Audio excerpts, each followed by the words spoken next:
Um, Here we go. Welcome, everyone, to the Real Whovians Cast, episode 202. I am your host, Matrix Lord 212. I'm with Matt Edwards. What's up, Matt? 3 podcasts in a single day.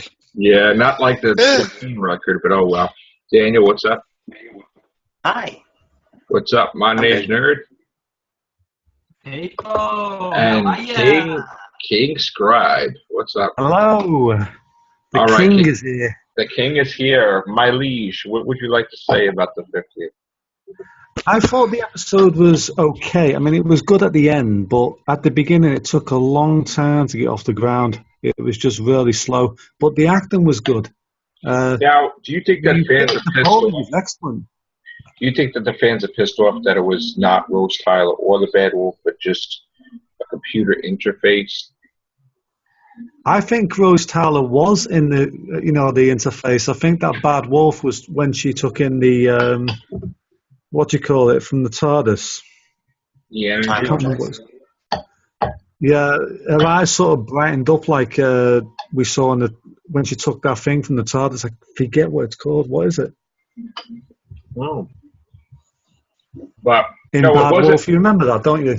I think she's connected herself throughout time and space. So now you think that she sent the message to the other doctors to help out because they didn't know what the Time War was? Mm-hmm. Yeah. I do. Now, what do you think of the whole scenario that he never killed his people?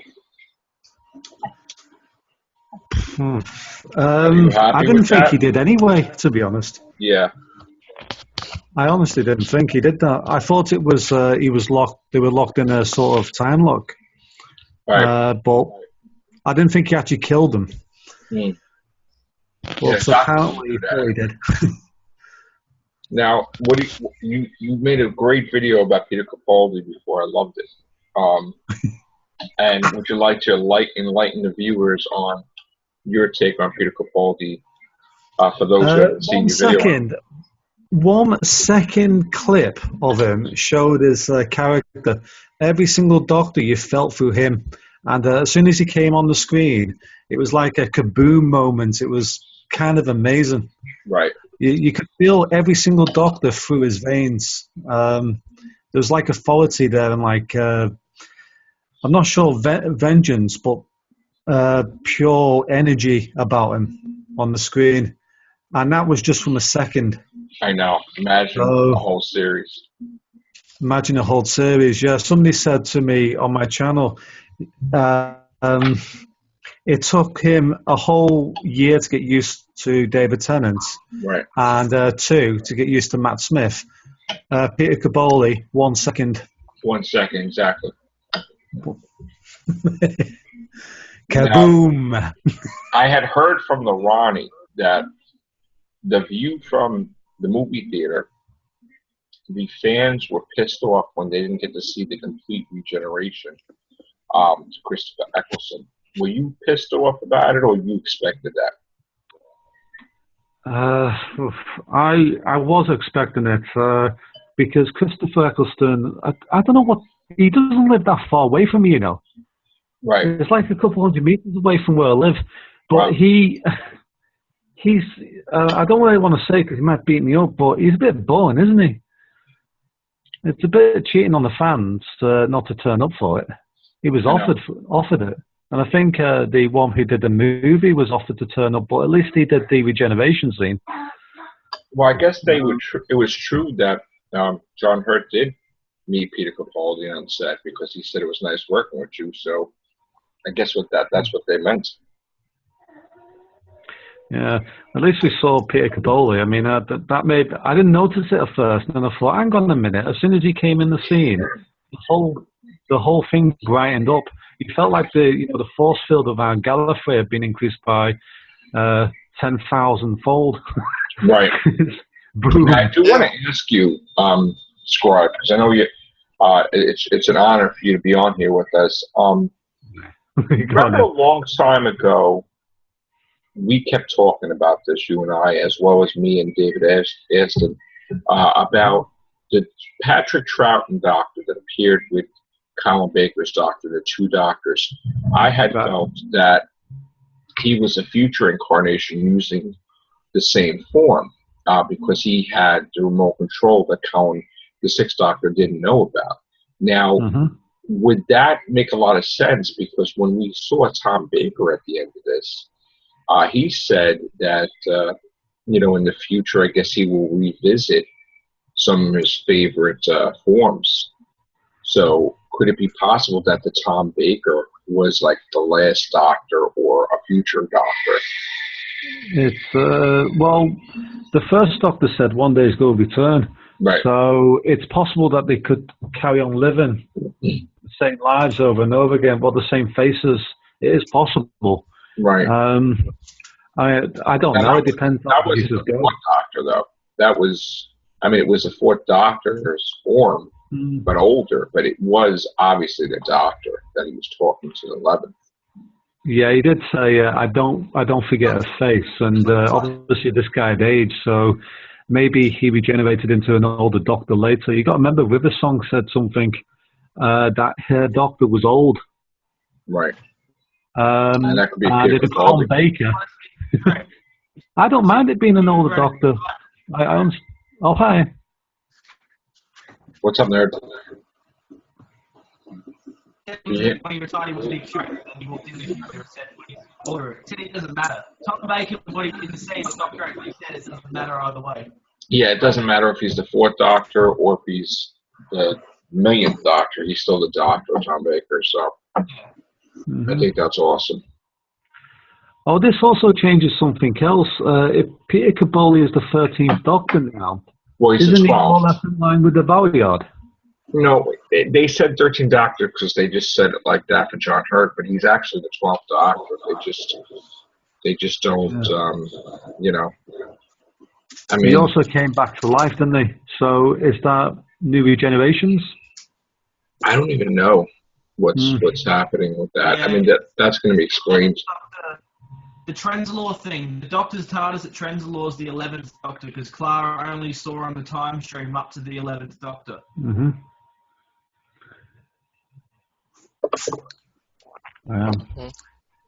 I'm looking forward. Anybody else notice about Omega being mentioned? I thought, hang on, they go bring him back, and then suddenly nothing happened. Quite a few times, actually, they mentioned Omega and the weapons vault that was Omega. So, really curious as to what they're going to do with that. I thought that would have been a backup plan if the Doctor actually pressed the button. I thought Omega, because he's in the antimatter universe. I'm not sure who mentioned that. What's up, guys? Alright. Oh, you did get a haircut, Mike. It's a bit fluffy. I washed it and I brushed it, bro. Mike, we're joined by King Scribe. And the baby. And the baby. What's up? What's up, bro? How we doing? And we're joined by the Ronnie. Are you there? Cool. Yes. What's up, Ronnie? How's this working? No, we're just getting different takes on, we're trying to zoom out because we had issues. It's not working. No? And if it wasn't actually like... Hold on. Let me try again. Okay.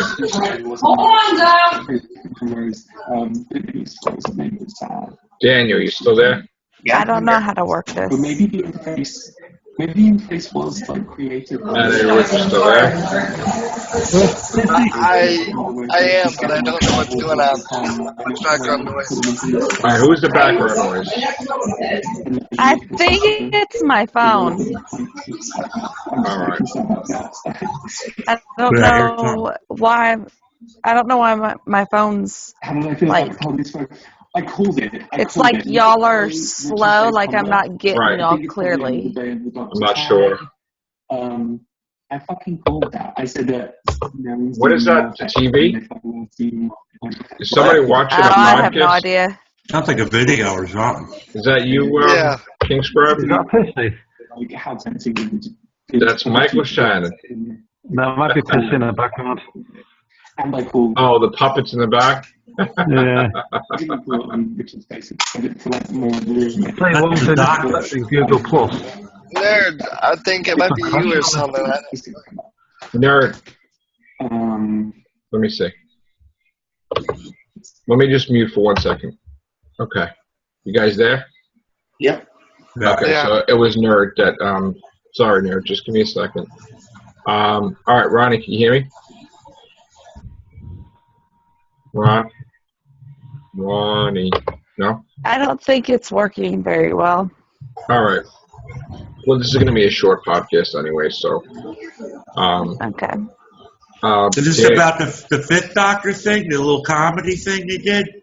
We're talking about everything, really. Which was funny, by the way. If you guys haven't Hey, seen it yet. I can hear y'all now. It's starting to work again. Oh, Yay! That was a 50th special in itself. It was. It was funny. I haven't seen it yet. Oh, you gotta see it, dude. I'm gonna watch it after this. You gotta see it, man. It's all. I tell you, Adventure in Space and Time, I loved it. The 5-ish Doctors reboot, I loved it. And I didn't even know that was a special. That was 31 minutes, 32 minutes. Sure. That's surprising. Everybody's in it. Everybody. Ian McKellen, Peter Jackson, Russell T. Davis, Tegan Javanka, Patrick. Oh, yeah. Patrick. I know. That was awesome. No spoilers, please. I haven't seen it yet. You're seeing my wonderful door because I don't have any makeup on. That's okay. You're flushing the toilet. So, what else? Oh, in the toilet? I have no idea. I don't know. Maybe Matt. I don't know. What did you think of Adventure in Space and Time, King Scribe? Oh, right. It was a very well done. It's a good premise, the way they told it. They could have just done it as a documentary. I thought that was pretty good. I did say it was crap at the beginning of the video, but I didn't mean it, of course. I was just taking a piss. Yeah. It was good. The guy who played him was a spitting image of my granddad at times. Honestly. Yeah. Cool. Yeah, David Bradley. We used to we made a video on dinosaurs on a spaceship, if you remember. And I was like, oh, that's the first Doctor. That's the first Doctor. And it's funny how Mark Gatiss wound up using him, the same actor, as the first Doctor. So, Daniel, I'm sorry. The first season of Doctor Who with William Hartnell. Why did they use those crap cameras? I don't know. They were like 70 years old at the time. They had colour TV. Well, they had colour filming techniques back in the 30s. The studio the studio was not efficient either. I don't know.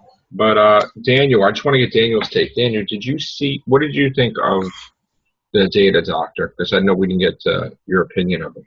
It was awesome. It was perfect. I gave it a 12 out of 10. It was just so good. 12 out of 10. Awesome. What did you like about it? What you didn't like about it?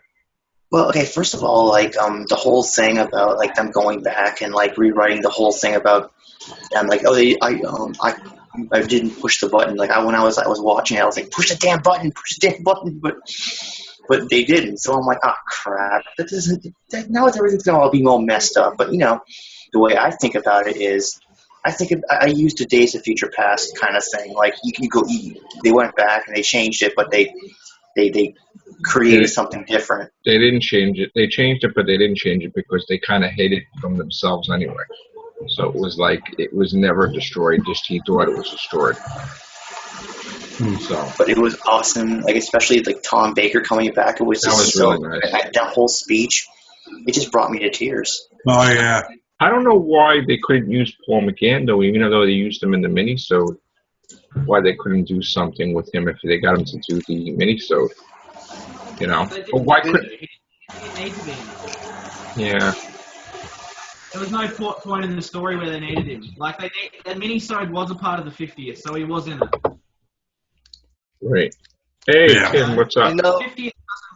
The 50th wasn't just a one special. It was the whole event. It was everything. The 5 Doctors reboot, the Adventure in Space and Time. All of it together was the 50th anniversary. The 5 Doctors reboot was elegantly done. Oh, yeah. Hilarious. I loved it. Thank God I got to see them in their uniforms and having fun. Where did you see this? You got to go to Doctor TV. I know it's where was it on? BBC channel. I'll send it to you, Daniel. Thank you. It was great. It was 32 minutes. It had the classic Doctors. It had the 5th, the 6th, the 7th, the 8th, the 10th. John Barrowman. Oh, loving it. He has a family now. Yeah. Yeah. Ronnie, did you see the classic Doctors? Yeah, actually, I know y'all thought it was funny, but it made me sad that that they wanted to be in the 50th and then they were, being ignored and stuff. And I felt sad for them. I think it was a joke. It was a joke. I know Peter it's a Davison joke. wrote it, and his daughter. I know it's a joke. I knew it was funny and everything, but the idea was still sad. I thought it was funny how David Tennant's talking to his wife, and then he forgot to ask her if she's about the baby. Now, is it official they were really under the sheets in the 50th anniversary? Is that official? I think that's official. Look at the shape of the sheets. There's a short one. There's a really tall fat one. I think that was them. Yeah. How awesome is that, though? Come on. That is cool. They're in the 50th. They're in the 50th. The Daleks. That was so funny. The Daleks. Yeah. And cut it. Guys, I just want to say that watching it again, Nerd and I found out that they do use new dialogue for that scene with the classic Doctors coming in, because William Hartnell's Doctor actually says, "Attention, High Consul Gallifrey." And if you remember, there was no Gallifrey at the time. So that is new dialogue. So the 5th Doctor, the 7th Doctor, the 8th Doctor, even Christopher Eccleston was all new? No, that wasn't new. No, that was probably footage of Eccleston, but Hartnell's dialogue. They obviously got the guy who played him in The Light at the End to do a voiceover for that particular scene. Yeah, probably 1, 2, and 3 had new dialogue. Wow. Yeah. That's good. Yeah. That's pretty awesome. Very exciting. I just got to watch it back properly. Oh, what'd you think, Tim? I give it at least a 9.5. Nice. Nice. It's only going up on everybody that wants to give it a 9. Well, I gotta watch it a few more times. So I thought it was brilliant. 3 times now. I watched it 3 times. It gets better every time.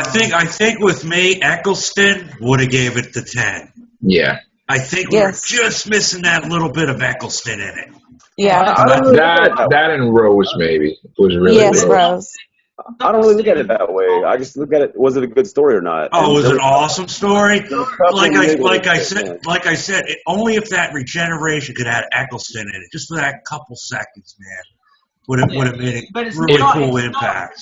Also, if there would have been interaction with the real Rose and Clara and the 11th. Yeah, Rose and Clara. That would be good to see them together.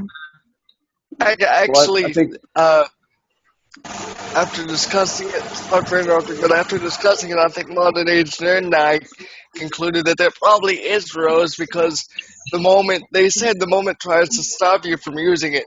So it probably took control of Rose and had her go back to prevent John Hurt from using it. So you could say it's Rose, but it's really Rose was always part of the moment. I don't think it's Rose. It was No, they didn't see her. They would have saw her if it took her back. Yeah. Well, I was just going to say that Rose and Clara fulfill the same function in the story, because it's Clara that actually makes the Doctor realize, no, you can't do that. That's wrong. And that's what the Rose figure is trying to do the whole time. Right. So, I mean, it's all about redemption. They redeemed the John Hurt Doctor, because he was supposed to be the guy that did so much awfulness, and now he's not that guy anymore. How cool is that? Right. That is awesome. Yeah. That is awesome. Really? People complain online. There's no real villain. The Zygons weren't the real villain. It wasn't about the villain. It was about having the moment of all the doctors taking care of business and saving Gallifrey. I don't think we ever played it though. Not every good story needs a villain either. We don't always have to have a villain. Listen, we really wanted to see Peter Capaldi, the classic doctors, Gallifrey back, and we got everything. We got Gallifrey back. Keith Scribe has been predicting this since before I was even making videos that Gallifrey is returning. So, and this definitely ties in with Fires in Pompeii because Gallifrey was lost in fire. And I'm sure that Russell T. Davis's plot with the Peter Capaldi thing probably will tie in with Fires in Pompeii. So what you said before, Joe, about it not making sense. When you said it didn't make sense, Joe, about how all the old doctors are there, it's the exact same thing that happened with David Tennant and John Hurt. When they were sent back into their times, the timeline was out of sync, so it went back into sync and erased their memories like the other two doctors. Right, so all you had to do was have the first doctor know of it, and then they would all know of it. Right. They summoned them all. Either way, it would have just been the Bad Wolf. The Bad Wolf Rose would have just summoned them through that portal. The interface, right? They just didn't show it because why would you show fake CGI doctors all meeting up together? It wouldn't have looked right. By doing this thing where they're just on the screens, then you could actually use or the interface would have made them remember Clara because she went through the whole time stream, and then they just, helped out. Yeah. Or they could have all been there just like the John Hurt and 10th Doctor was, just going through the portal and just not being seen, all of them together. Yeah. We just didn't see it together, just because we couldn't get. So in essence, the timeline wasn't changed because that's what always happens. You would just keep seeing it. Yeah. And David Ashton brought up a good point. David Ashton said, for all we know, the time war was going forever. It just wasn't to the extent it was with Paul McGann. Right. Because that's why the Doctor was always escaping Gallifrey and didn't want to go there because there was a war going on he didn't want to interfere with. We never saw Gallifrey in full in the classic series, so how do we know there wasn't a war going on? Yeah, we really don't know what the reason was. There was a attempted war going on in the Peter Davison story with the Daleks when they tried to assassinate the Time Lords, I think it is. Yeah. Mm. And it makes sense. Yeah. And really, people say that this is Moffat retconning the Time War storyline. No, it's Moffat bringing a fitting closure to the Time War storyline. Well, it's done. The Time War's done now. Yeah. Now he's off to find Gallifrey. It's like finishing a book, Yeah. Like you finally got closure with certain things. Yeah, Russell T Davies was screwing up the classic series by inventing a time war. All Stephen Moffat was doing was adding to the story. He wasn't screwing anything up. All he was doing was adding to the story. We've never seen the time war. How do we know what really happened? He was just adding. But that's all any writer or producer of the show has done is build on to what's come before. I mean, anytime the show changes hands, it changes, and that's what's brilliant about it. That's why it's still here 50 years later. I don't find it to be a disservice at all to Russell. I think it was a great way to do it. I have a feeling Russell T. Davis is going to be more involved with Doctor Who soon. Honestly. Yeah.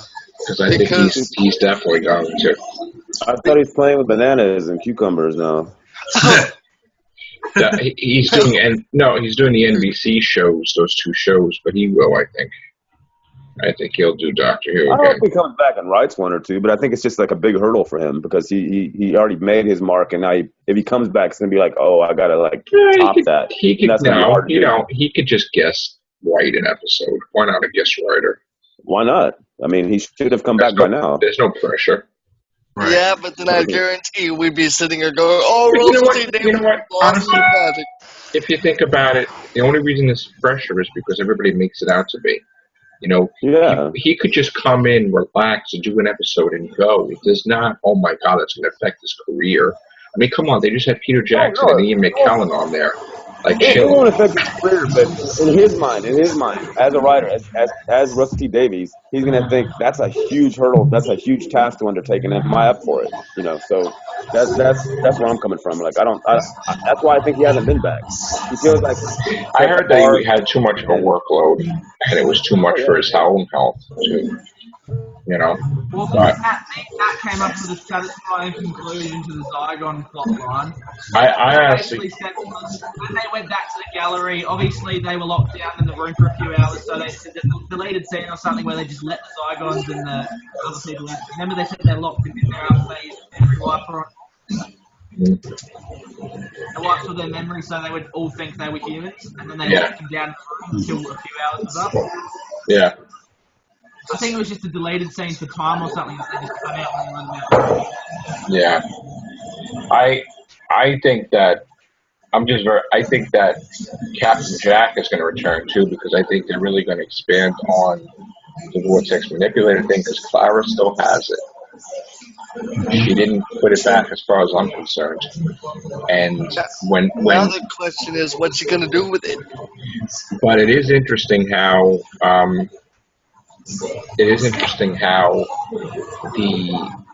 they created technology to block the TARDIS from landing, which is a very scary thing that they came up with. Because they're hiding secrets. They don't want there's stuff they have. They don't want the Doctor to know about. And that's starting to be like a dark unit, if you think about it. Well, they've been dark before. They were dark in the Therapeutic. I think it's kind of exciting to know that humans have this kind of technology. I think it's exciting. Yeah, but look what he did with Harriet Jones, Prime Minister. He took her out of office. So I don't want to see units become like Torchwood, like dark like that, though, and start doing crazy stuff. I mean, they should just be able to call on the Doctor when they need it. Well, I think the point is that he's always had an uneasy alliance with UNIT, and he never has been happy since the Brigadier did what he did with the Silurians. I mean, it's always been a kind of iffy relationship he had with them. He was stuck with them for so long, and then now he's free, so he will help them out to save Earth. But I mean, it's not. He doesn't really like what they do. Right.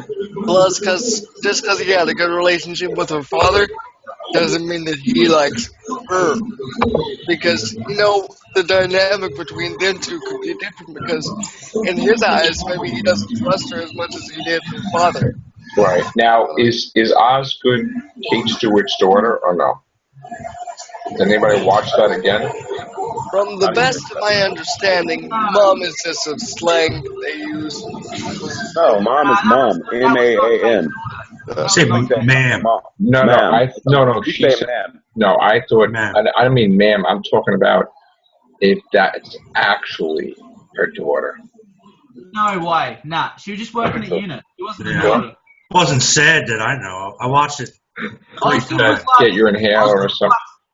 Oscar was like 30. Kate was like 40. There's no way it was her mum. No, Kate's like 55, but yeah. Yeah. Well, there's something about her sister, so I don't know if they're going to use her sister in an episode. Who's his sister? That's weird. I don't know. So. And obviously her sister must be really gorgeous, too. According to the Zygon. Monster. Zygon. All I can say is... One thing it doesn't explain... Guys, we're only going to have a couple minutes left because the Zoom is going to shut off. So I do want to... I hate to cut everybody off because I have no control over the Zoom. There's a time limit. But I do want to go with Daniel. I want him to say a few things. Matt Edwards, King Scribe, and then we're going to try to finish everybody off with final thoughts, okay? So, Daniel, you got the calm. Thanks. Well, also, I just like the whole Zygon thing. I think did they make peace with the Zygons? I don't know. I guess so. They did. So now Earth has a new ally. Yeah. It's very exciting. They didn't? Wait, they didn't? What? No, the Zygons were against the humans. They were going to destroy the humans. But then, now the Doctor helped them make peace with the Zygons, They wiped their memories. They wiped their memories. But do you think you're going to stay on Earth? No. No. Except for Osgood. Osgood remembered because she grabbed the inhaler, so there was only one inhaler. So those two knew who was the Zygon. Right. So the Zygons had their planet destroyed. So why can't they just stay on Earth? I don't know what's going to happen with the Zygons, but I'm sure with Stephen Moffat we'll see them in Peter Capaldi's time. And I can just picture Peter Capaldi making fun of them too. Oh my God! I just can't. I hope that they stay on Earth. I mean, Yeah. they could really benefit from each other. Working together. Matt, sorry, Daniel. Matt, I know you want to say something. Go ahead. I just want to say that, modern age nerds and I, we got to talking about it, and the more we see this thing, the more we appear to love it. And I got to agree with Mike when I was talking to him earlier. Capaldi just has this intense stare. Whenever you look at him, you can just... Oh, yeah. He's the third Doctor on steroids. Well, that's all we saw of him there. That was enough. That was a presence in itself, wasn't it? What do you think, Roddy, about when they show Peter Capaldi just staring, pissed? The whole theater screamed when they saw Peter Capaldi. We loved it. Wow. It was like he didn't want to be there. Yeah, like he was busy doing something else. He was bothered. I know, he was bad. Yeah. Both other doctors said that, too. Yeah. I just want to get a mini-sode with Capaldi where it's like Rose, the bad wolf thing, comes through the portal and he's all pissed off. Oh, not now! Bloody hell! And he jumps through and then he goes and... That'd be pretty funny. All right, Tim. 9.5, bro. Gotcha. Ronnie, what did you rate it? Not sure yet. Okay. Gonna take another look, I guess. Yeah, because at the theater you got lots of people around you and stuff going on, and so I'd like to watch it again. Where I can, actually watch it without distractions. Yeah. All right. That was my problem. I had a lot of distractions, so I get to see it straight out. Mike? Awesome. Oh, God. Still a solid 9, man. It was pretty much a perfect episode, man. Loved it. Just think of the wonderful teaser trailer we got for Christmas. Yes, I'm on right now. We got Weeping Angels, we got The Silence, we got and with the Daleks, the Cybermen. We got Wooden Cybermen. Jesus. Docudrama was Beautiful. perfect 10. Yeah. I give a perfect 10 to the 5-ish Doctors reboot. I like that. Yeah, the docudrama. Oh, yeah. Adventure Space and Time had you in tears, yeah. Beautiful scene with Matt Smith at the end. Wonderful. My son Joseph he loved it. Anthony didn't get to see it yet, but he loved it, Joe. So, all right, guys, this is going to show up any second. So, thanks everyone for attending, and take care. Bye for now.